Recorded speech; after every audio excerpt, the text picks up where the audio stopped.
लेके आए हैं इस संबल की धरती पर। आपको पता ही है भारतीय जनता पार्टी की सरकार है,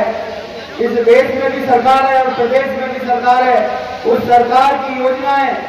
हम लोगों तक पहुंचाने का काम अब से पहले प्रधानों के, अब तक प्रधान के हाथ में क्रियान्वयन कर योजनाओं का क्रियान्वयन कराने का काम गांव के प्रधानों का हुआ करता है। जिस तरीके से लोकतंत्र का हिस्सा हमारे ग्राम पंचायत के प्रतिनिधि, ग्राम प्रधान, क्षेत्र पंचायत सदस्य, जिला पंचायत सदस्य, जितने भी प्रतिनिधि हैं, ये लोग अपना योजनाओं को, अपनी निधि को क्रियान्वयन करके क्षेत्र और गांव का एक तरीके से विकास कराने का काम करते हैं। पर अब से पहले आप लोगों ने देखा होगा भाइयों, यहाँ जो भी सांसद और विधायक रहे, किसी ने कोई योजना का लाभ इस इब्राहिमपुर के क्षेत्र, इब्राहिमपुर के गांव में क्या आसपास के क्षेत्र में भी देने का काम नहीं किया भाइयों। मैं आप लोगों को बताना चाहता हूं कि जिस तरीके से हम लोग विकास से अछूते हैं, विकास तक जो चीज हम लोगों तक पहुंचनी चाहिए वो विकास के माध्यम से हम लोगों तक नहीं पहुंच पा रही है। अगर हम लोग विकास चाहते हैं, अपने क्षेत्र का एक सौंदर्यीकरण, जो क्षेत्र और हमारा गांव एक खुशहाल और अच्छा विकसित बने, उसके लिए हम लोगों ने आदरणीय परमेश्वर सैनी जी को 7 मई को भारतीय जनता पार्टी के कमर के निशान के आगे बटन दबाकर यहाँ से उन्हें सांसद चुनकर संपर्क को लोकसभा में भेजना है। हम लोगों के बीच में जो आज के समय में जो पूरी जिंदगी बेईमानी, चोरी, दलाली, मक्कड़ी करते हुए आए हैं, वो हम लोग के बीच में ईमानदार बनने की, अपने आप को झूठी ईमानदारी लेने की कोशिश करते हैं। भाइयों, मैं आप लोग को बताना चाहता हूं कि जिस तरीके से यहाँ के प्रतिनिधि रहे और यहाँ से जो प्रत्याशी हैं भाई श्री जियाउर रहमान, उनके दादा शफीकुर रहमान बर्ग, इन्होंने भी यहाँ क्षेत्र का कभी आके कोई भी किसी के सुख दुख में मुसलमान के खड़े नहीं हुए। इन्होंने जब देखा आप लोगों के बीच में मुसलमान बनाने के लिए बहुत लोग आएंगे, बरगलाने के लिए बहुत लोग आएंगे कि आप मुस्लिम हो, मुस्लिम को वोट दो, पर मैं आप लोगों को बताना चाहता हूं, इस देश के अंदर, इस प्रदेश के अंदर भारतीय जनता पार्टी की सरकार है। भाइयों, जब आप 2024 का इलेक्शन जब 7 मई को खत्म हो जाएगा, जब उनकी आप चौखट पे जाओगे, तो वो लोग, वही लोग जो आपसे वोट मांगने आए हैं, वही लोग कहेंगे कि भाई मेरी चल नहीं रही है, यहाँ भारतीय जनता पार्टी की सरकार है, किसी भारतीय जनता पार्टी के किसी नेता से पकड़ कर अपना काम करा लो।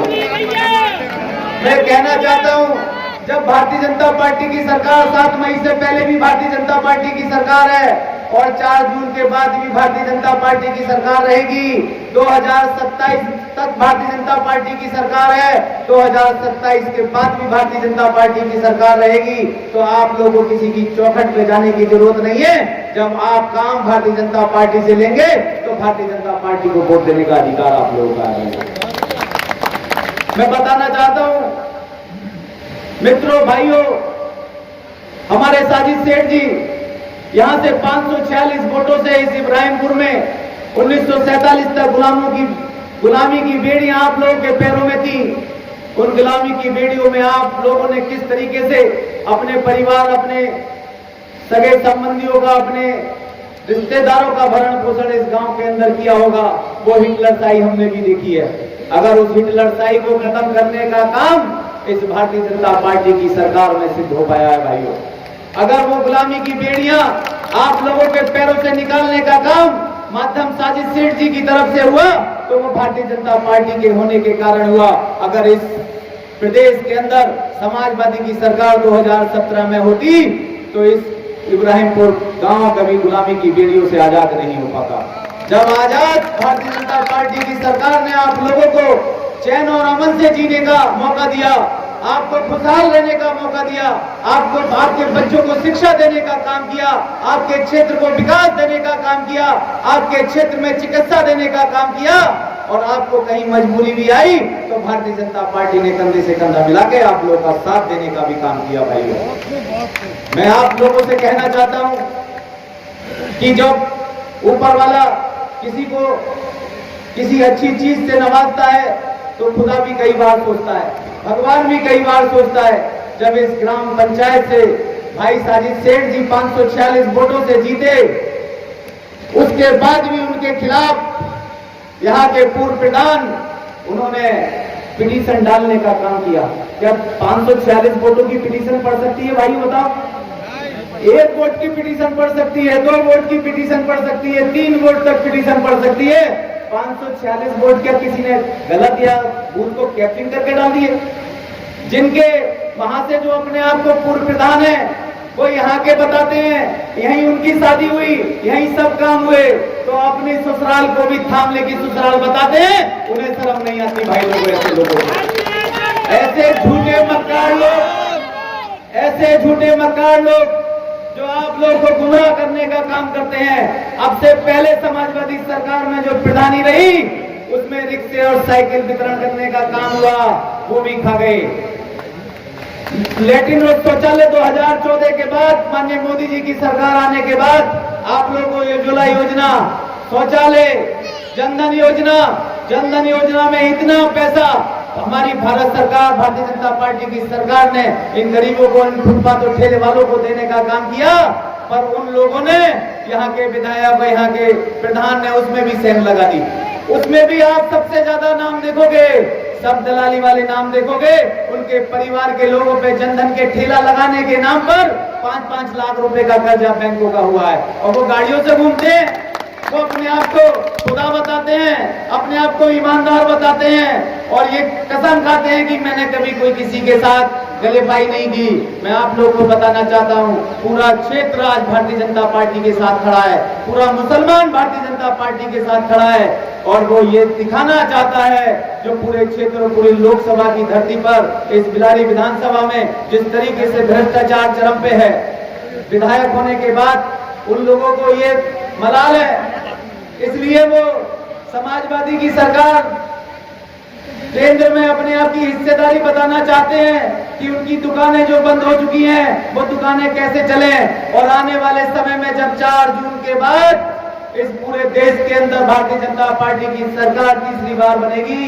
तो वो दिन दूर नहीं, ऐसे माफिया और भूमाफियाओं पे बुलडोजर चलाने का काम भी भारतीय जनता पार्टी की सरकार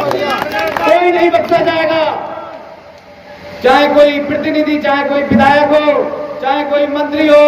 चाहे कोई प्रधान हो, चाहे कोई भी भूमाफिया, कोई भी भ्रष्टाचार और ये लोग होंगे,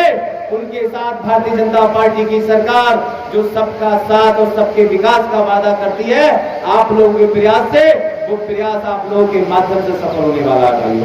कोई मुझसे पूछे कि आप संबल लोकसभा में किस तरीके से फूल खिलाना चाहते हो, मैं उनसे कहूंगा आप लोगों को संबल की लोकसभा में फूल किस तरीके से खिलेगा, तो आप इब्राहिमपुर में आके देखो, फूल खिलाने वाले लोग बैठे हुए हैं मेरे सामने। मामले में भी फूल खिलने वाला है, बगरौआ से जीसान भाई बैठा है मेरा, बगरौआ में भी फूल खिलने वाला है। पूरे क्षेत्र में क्या अब की बार लोग बाबू ने मन बना लिया है, जो हमारे मोदी जी का संकल्प था 400 पार, उसमें मुसलमान समाज की सबसे ज्यादा भागीदारी हमारे मुस्लिम समाज की रहने वाली है। अब से पहले पूर्व मेरे वक्ताओं ने बहुत कुछ कहा होगा, समय ज्यादा हो गया, माफी चाहूंगा आप लोगों के बीच में आगे, क्योंकि 7 तारीख का चुनाव है, शाम 5 बजे प्रचार बंद है। मुझे चंदोसी बुलाया गया था किसी काम से, वहां पे मैं लेट हो गया। तो मैं बस यही बताना चाहता हूं, हम लोगों को अगर मुंह तोड़ जवाब देना है, हम लोगों को बेईमानी लोगों को खत्म करने का काम करना है, हम लोगों को भ्रष्टाचार मुक्त इब्राहिमपुर और बिलारी की तहसील को बनाना है, तो भारतीय जनता पार्टी के साथ आना पड़ेगा। अगर भारतीय जनता पार्टी के साथ आप लोग कहीं चूक गए, तो मैं आपको बताना चाहूं कि अगर हम लोग कहीं चूक गए, तो इब्राहिमपुर की प्रधानी जिस तरीके से आप खुशहाल अपना अमन और चैन से जिंदगी बसर कर रहे हो, फिर से उन्हीं बेड़ियों में पहुंचने वाले हो भाई। आप लोग भी संकोच होकर भारतीय जनता पार्टी के साथ दो, कमल का साथ दो, माननीय मोदी जी का साथ दो, माननीय योगी जी का साथ दो, जो पूरे प्रदेश और देश के अंदर माननीय योगी जी की जो मिसाल है, माननीय योगी जी का जो सपना है, एक सशक्त भारत बनाने का, सशक्त प्रदेश बनाने का, हमारा सशक्त उत्तर प्रदेश बनाने का जो सपना माननीय योगी जी ने देखा है, वो आप लोगों के माध्यम से वो सपना पूरा होने वाला है भाई। 2047 तक का माननीय मोदी जी ने जो मिशन विकसित भारत यात्रा को लेके चले हैं, हर घर में खुशहाली होगी, हर घर में शिक्षा होगी, हर घर विकास से जुड़ा हुआ होगा, हर घर खुशहाल और अमन और चैन से जीने का काम करेगा। किसी की दबंगई और गुंडागर्दी और दबाव में आकर ये देश और प्रदेश और ये क्षेत्र और विधानसभा बिल्कुल मुक्त होने वाली है भाइयों। हम लोग कहीं विधानसभा के चुनाव में कहीं चूक गए। अब से पहले 2019 में लोग गठबंधन था, उस गठबंधन के कारण चूक गए, पर आज ना तो ठगबंधन है ना गठबंधन है। विधानसभा में जो हम लोगों ने चूक करी, उस चूक को पूरा करने का समय आ गया है। अगर वो समय कहीं भी हम लोग के साथ गलती होती है तो वो मानिए आप लोग के साथ गलती होती है। कल को उन लोगों के दरवाजे आप लोगों के बीच में नहीं खुलेंगे। जब भी दरवाजा खुलेगा, साजिद सेठ का दरवाजा हर समय खुला हुआ है, हमारे हारून भाई का दरवाजा हर समय खुला हुआ है। जिस दरवाजे पे आप जाके देखोगे, कोई ना कोई नुमाइंदा आपके साथ कंधे से कंधा मिला के आपकी परेशानी में खड़ा होने के लिए आपके साथ खड़ा है भाई। बस ज्यादा ना कहकर 2 लाइनों से अपनी बात खत्म करता हूं। राख तले चिंगारी रख, कुछ तो पर्दादारी रख, अमन जरूरी है लेकिन लड़ने की तैयारी रख। जय हिंद, जय भारत।